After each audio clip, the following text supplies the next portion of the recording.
Hello friends, स्वागत है आपका हमारे इस यूट्यूब चैनल पे। आज की इस वीडियो में बात करेंगे आपका 28 जून का 2019 में आपको जो लैब असिस्टेंट का एग्जाम पेपर हुआ था उसके एग्जाम पेपर के बारे में। देखिए, इसके आपके दो पार्ट पहले अपलोड किए जा चुके हैं। जिसने वो नहीं देखे हैं, आप इसमें आपका प्लेलिस्ट में जाके UK triple S lab assistant previous year paper को आपको उस फोल्डर को ओपन करना है। उसमें आपको 8 या 9 वीडियो मिल जाएंगी जिसमें आपके पुराने प्रीवियस ईयर के क्वेश्चन करा रखे हैं और पूरे डीप में उनके बारे में बता रखा है। तो आज इसमें चर्चा करेंगे हम 41 नंबर क्वेश्चन से, क्योंकि 1 से 20 आपका एक पहले पार्ट में और 20 से 40 आपका सेकंड पार्ट में करा दिया। तो 41 नंबर एक 40 नंबर क्वेश्चन से आज हम चर्चा करेंगे। तो देखते हैं यहाँ पे कि क्या क्या आपका उस टाइम पे पूछा गया था। इसी लेवल का आपका एग्जाम रहने वाला है। इतना आसान आपका पेपर नहीं पूछा जाएगा, तो लेवल उसका अच्छा खासा रहेगा जो कि आपका 11th 12th का रहने वाला है। तो 41 नंबर क्वेश्चन आपको दिया था, ओस्टवार्ड का तनुता का नियम पूछा जा रहा है। यहाँ पे ऑप्शन आपको चारों दिए हुए हैं। K is equal to C alpha square upon 1 minus alpha, और दूसरा ऑप्शन आपके पास है C alpha upon 1 minus alpha, C alpha upon 1 minus alpha का होल स्क्वायर, और चौथा ऑप्शन आपको दिया हुआ है C alpha square upon 1 minus alpha का होल स्क्वायर। तो यहाँ पे देखिए, ओस्टवार्ड का डायरेक्ट यहाँ पे फॉर्मुला पूछ दिया। अगले आपको एग्जाम में पूछ सकता है, यहाँ से न्यूमेरिकल भी आ सकता है। तो यहाँ पे आपका जो राइट आंसर है वो ए ऑप्शन है, K is equal to C alpha square upon 1 minus alpha. तो यहाँ पे आपको नोट कर लेना है, के आपका क्या है, वियोजन स्थिरांक है। अल्फा आपका क्या है, यहाँ पे आयरन की मात्रा है।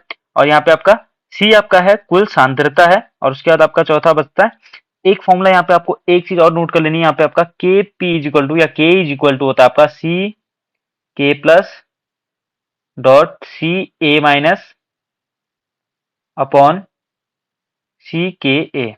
तो यहाँ पे आपको नोट करना है कि ये चीजें है क्या। तो देखिए, केपी आपका क्या है, वियोजन स्थिरांक है। सी आपका क्या है, यहाँ पे धनायनों, सी ए वाला जो आपका है वो धनायनों की सांद्रता है। और सी के पॉजिटिव है जो आपका, वो आपका ऋणायनों की सांद्रता है। और सी नॉट जो आपका है वो आपका कुल सांद्रता है।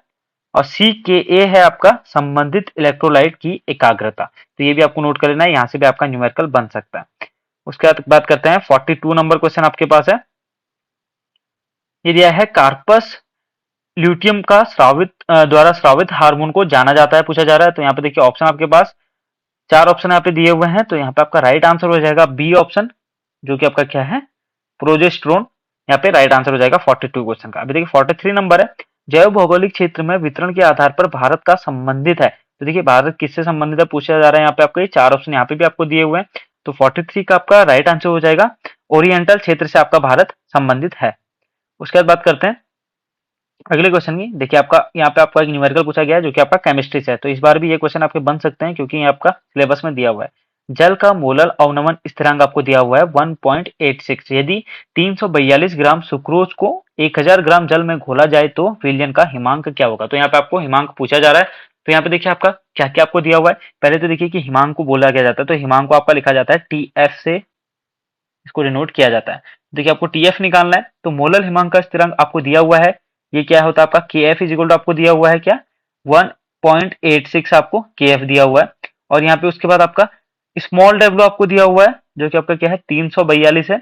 और कैपिटल डब्ल्यू भी आपको दिया हुआ है, वो आपका क्या दिया हुआ है 1000 आपको दिया हुआ है। उसके बाद बात करते हैं, आपको एक चीज और दिया है यहाँ पे, किसमें घोला जा रहा है ये भी आपको दिया हुआ है। यहाँ पे देखिए 342 ग्राम सुक्रोज की बात की जा रही है। तो सुक्रोज का आपका फॉर्मूला आपको याद होना चाहिए। तो उसका फॉर्मूला आपका होता है C12H22 और यहाँ पे O11। तो यहाँ पे ये फॉर्मूला होता है इसका। तो यहाँ पे आपको इन चीजों को बारे में पहले इनको नोट कर लेना अच्छे से, और उसके बाद आप आगे को उसको कैसे करेंगे। देखिए, यहाँ पे सबसे पहले आपको निकालना है, अगर उसका आप अणुभार निकालते हैं C12H22O11 का, तो ये आपका निकलेगा। कैसे निकालेंगे, C12 मतलब C आपका 12 होता है, इंटू 12 हो जाएगा। O11 सॉरी एच C12H22 होता है और O11 होता है, ये होता है आपका।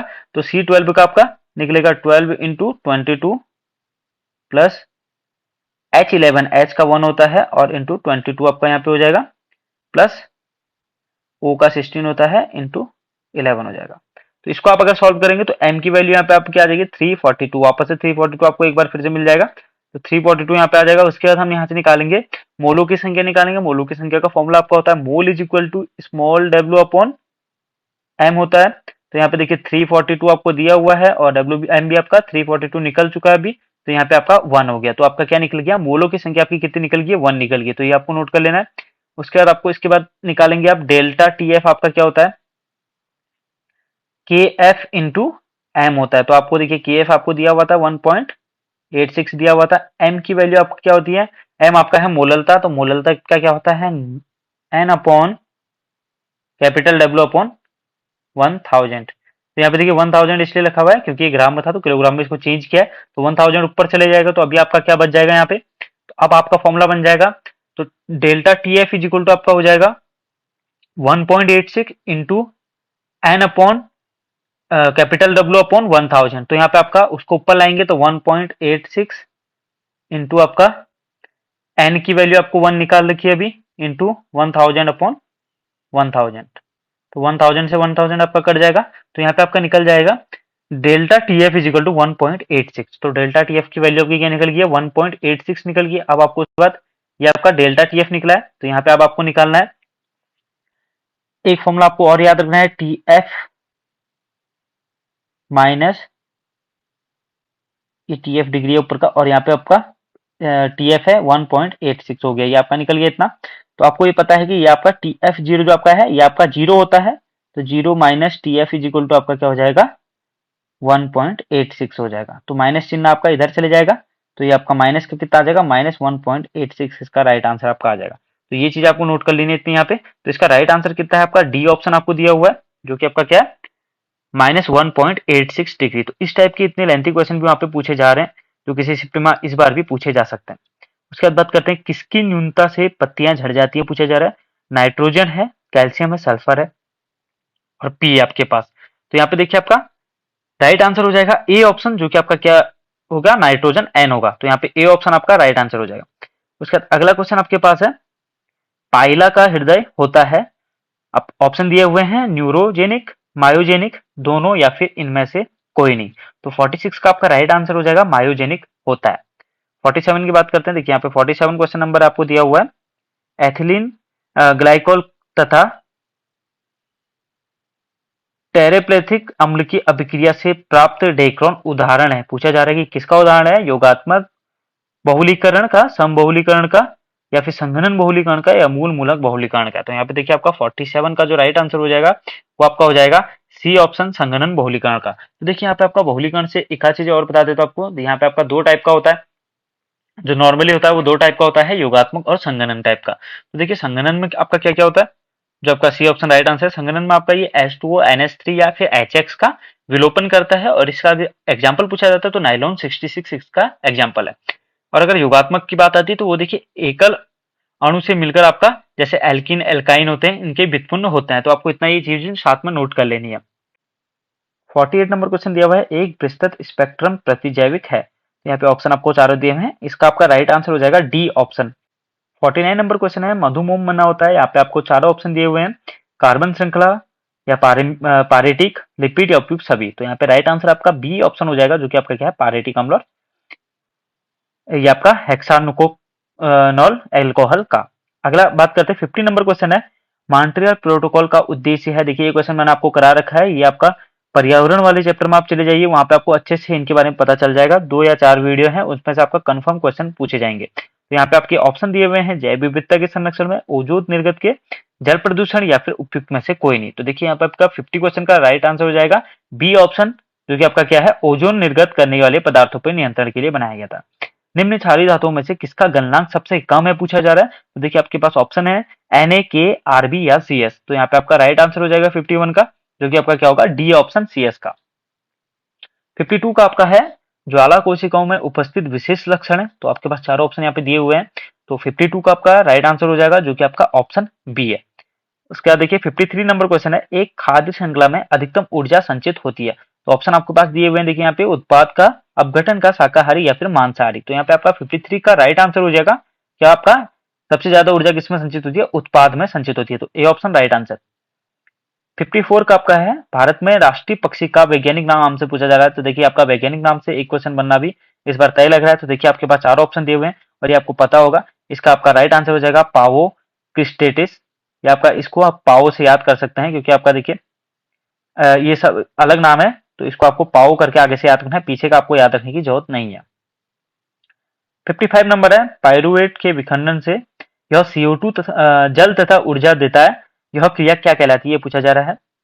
या फिर यह क्रिया कहाँ पे होती है? तो कोशिका द्रव्य में होती है, केंद्रक में होती है, हरित लवक में या फिर माइटोकॉन्ड्रिया में। तो इसके बारे में आपको पहले जो पूरा ब्रीफ में बता चुका हूँ। केमिस्ट्री की क्लास आपको इसी चैनल पे मिल जाएगी, देख लीजिए। 2.5 घंटे की वीडियो है लगभग, उसमें आपको ये पूरा कंप्लीट करा रखा है। और वहां पे आपका राइट आंसर हो जाएगा डी ऑप्शन। 56 नंबर क्वेश्चन है, द्विध्रुव आघूर्ण पाया जाता है। तो ऑप्शन आपके पास दिए हुए हैं CO2 में, H2O में, CH2 में या उपयुक्त में से कोई नहीं। तो देखिए 56 का आपका राइट आंसर हो जाएगा बी ऑप्शन, जो कि आपका क्या होता है, H2O में पाया जाता है द्विध्रुव आघूर्ण। 57 नंबर क्वेश्चन दिया हुआ है, जल प्रदूषण का सामान्य सूचक जीव है। तो आपके पास 4 ऑप्शन दिए हुए हैं यहाँ पे, तो चारों में से आपका राइट आंसर हो जाएगा सी ऑप्शन। यहाँ पे राइट आंसर हो जाएगा जल प्रदूषण का सामान्य सूचक जीव। कोशिका में सबसे स्थिर आरएनए है, तो इसमें से आपसे पूछा जाएगा सबसे स्थिर कौन सा है, MTS या फिर आर। तो 58 का आपका राइट आंसर हो जाएगा डी ऑप्शन, जो कि आपका क्या है, RNA। 59 नंबर क्वेश्चन की बात करते हैं। देखिए 59 नंबर आपको दिया हुआ है, एक एस्टर को KOH के साथ गर्म करने पर प्राप्त उत्पाद ठंडा करके सांद्र HCl के साथ अम्लीकृत करने पर सफेद अवक्षेप देता है।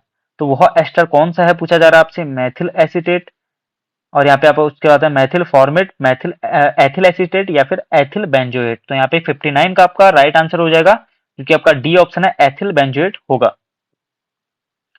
60 नंबर क्वेश्चन आपके पास, प्याज में मिलने वाला पुष्प क्रम है। आपके पास 4 ऑप्शन यहाँ पे दिए हुए हैं, तो 60 का आपका राइट आंसर हो जाएगा सी ऑप्शन, जो कि क्या आपका अम्बेल है। 61 की बात करते हैं। देखिए कोशिका चक्र का सही क्रम है, तो यहाँ पे दिया हुआ है G1 S G2 M। तो ऐसे आपको 4 ऑप्शन दिए हुए हैं, तो 61 का आपका राइट आंसर हो जाएगा ए ऑप्शन, जो कि आपका क्या है, G1 होता है, फिर S होता है, फिर G2 होता है आपका, फिर वहां पे आपका M होता है। ए ऑप्शन इसका राइट आंसर हो जाएगा। उसका देखिए निम्न में से कौन सा यौगिक समपक्ष विपक्ष समावता प्रदर्शित करता है। तो ये पूछा जा रहा है, ऑप्शन आपको दिए हुए हैं चारों। तो 62 का आपका राइट आंसर हो जाएगा सी ऑप्शन, जो कि आपका क्या है, ClHC, आपका डबल बॉन्ड के साथ CHCl। 63 नंबर क्वेश्चन की बात करते हैं, निम्न में से कौन अंडे देने वाला स्तनधारी है पूछा जा रहा है। तो चारों ऑप्शन आपको दिए हुए हैं। 63 का आपका राइट आंसर हो जाएगा ए ऑप्शन। 64 की बात करते हैं। देखिए मनुष्य के शरीर में सबसे छोटी अस्थि का पूछा जा रहा है। तो देखिए आपके पास सबसे छोटी अस्थि यहाँ पे पूछा गया है, और ऑप्शन आपके पास चारों यहाँ पे दिए हुए हैं। तो 64 का आपका राइट आंसर हो जाएगा स्टेपीज, जो कि आपका सी ऑप्शन है, और ये आपको पता भी होगा। 65 की बात करते हैं, चुंबकीय क्वांटम संख्या निर्धारित करती है। आपको 4 ऑप्शन दिया हुआ है यहाँ पे, कक्षकों की आवर्ती, इलेक्ट्रॉन का चक्रण, कक्षकों की संपूर्ण ऊर्जा या फिर कक्षकों का अभिविन्यास। तो 65 का आपका राइट आंसर हो जाएगा डी ऑप्शन, जो कि आपका क्या है, कक्षकों का अभिविन्यास पे। 66 नंबर क्वेश्चन है, सिस्टेमा नेचुरी नामक पुस्तक के लेखक कौन थे। यहाँ पे आपको 4 ऑप्शन दिए हुए हैं, तो 66 का आपका राइट आंसर हो जाएगा सी ऑप्शन, जो आपका क्या है, कैरोलस लिनियस है। अगले क्वेश्चन की बात करते हैं। देखिए फिर से आपका यहाँ पे न्यूमेरिकल से क्वेश्चन है, एक DNA को किसी नमूने में 31% एडेनिन है, तो इस नमूने में ग्वानिन की प्रतिशतता मात्रा कितनी होगी। तो देखिए इसका आपको एक फॉर्मूला याद कर लेना है, और ये फॉर्मूला आपका मेन है। तो यहाँ पे देखिए आपका जो होता है, यहाँ पे यह नियम आपका किसने दिया था, ये दिया था चारगास का नियम है, जिसमें आपका क्या होता है, प्यूरिन आपका बराबर होता है पिरीमिडीन के। तो यहाँ पे आपका उन्होंने बोला था कि A is equal to T होता है और C is equal to G होता है। तो आपको ये चीजें सबसे पहले नोट कर लेनी है कि आपका यहाँ पे क्या क्या चीजें बराबर होती हैं। तो देखिए यहाँ पे आपका A is equal to T होता है और C is equal to G होता है। आपको ये चीज लिख लेनी है। A का मतलब है आपका एडेनिन, और टी का मतलब है थाइमिन, C का मतलब है आपका साइटोसिन, और G का मतलब है ग्वानिन।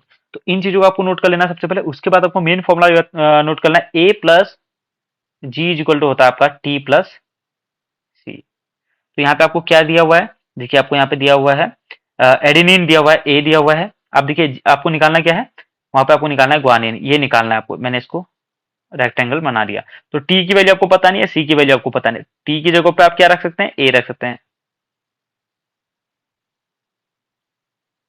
और सी की जगह पे जी रख सकते हैं। तो देखिए आपको यहाँ पे करना क्या है, जो मेन चीज आपको एक चीज यहाँ पे नोट कर लेना है, इतना आपको रखने की जरूरत नहीं है, आपको सीधे सीधे करना है। आपका फॉर्मूला आपको पता है, A is equal to T, और आपको तीनों चीजें नोट करनी है, A is equal to T, C is equal to G, और A plus G is equal to T plus C. तो ए प्लस जी वाला फॉर्मूला आपको तब यूज करना है जब आपको 3 चीजें दी हो, एक चीज आपसे पूछ ले, या फिर 2 चीजें दी हो, एक चीज आपसे पूछ ले। इस फॉर्मूले को आपको तब यूज करना है। और आपको एक चीज याद रखना है कि ए प्लस जी आपका कितना होता है, 50% होता है। तो अगर ये दोनों आपका ए प्लस जी आपका 50% होता है, तो यहाँ पे आपका ए आपको दिया हुआ है कितना, 31%। तो 50 में से माइनस कर देंगे तो जी आपका निकल जाएगा, तो जी आपका यहाँ पे हो जाएगा 19%।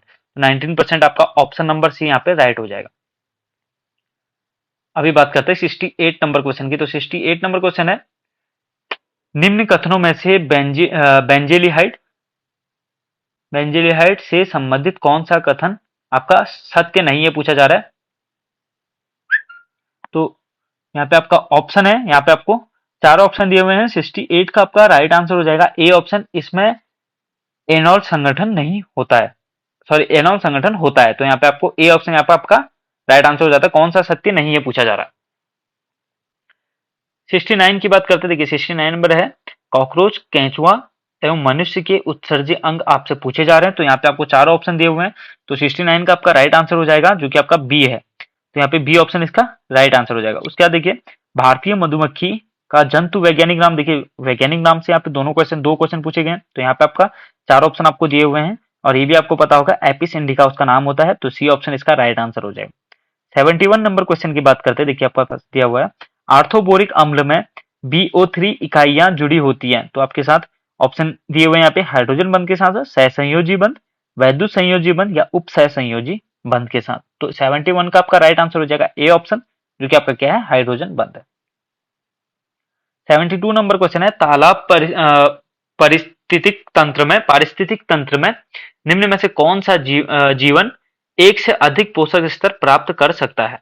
तो ऑप्शन आपके पास चारों यहाँ पे दिए हुए हैं। तो 72 का आपका राइट आंसर हो जाएगा डी ऑप्शन, जो कि आपका क्या है, मेंढक है।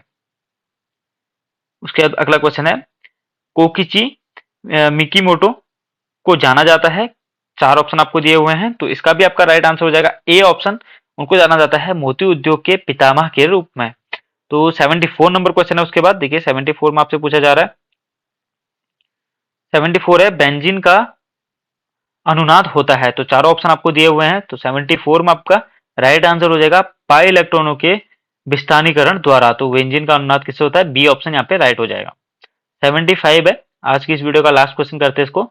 ये आपका है, जर्म प्लाज्म का क्रायो संरक्षण होता है। तो ये आपसे पूछा जा रहा है, तो उसका टेम्परेचर पूछा जा रहा है। तो 75 का आपका राइट आंसर हो जाएगा माइनस का 196 डिग्री सेंटीग्रेड पर। तो देखिए यहाँ पे आपका 75 क्वेश्चन आपको कंप्लीट करा दिए गए हैं। ये क्वेश्चन आपके रिपीट हो सकते हैं, आपको पता लग जाएगा इसको देखने के बाद कि आपको इस तरीके से पढ़ना है, इस लेवल के क्वेश्चन यहाँ पे पूछे जा सकते हैं।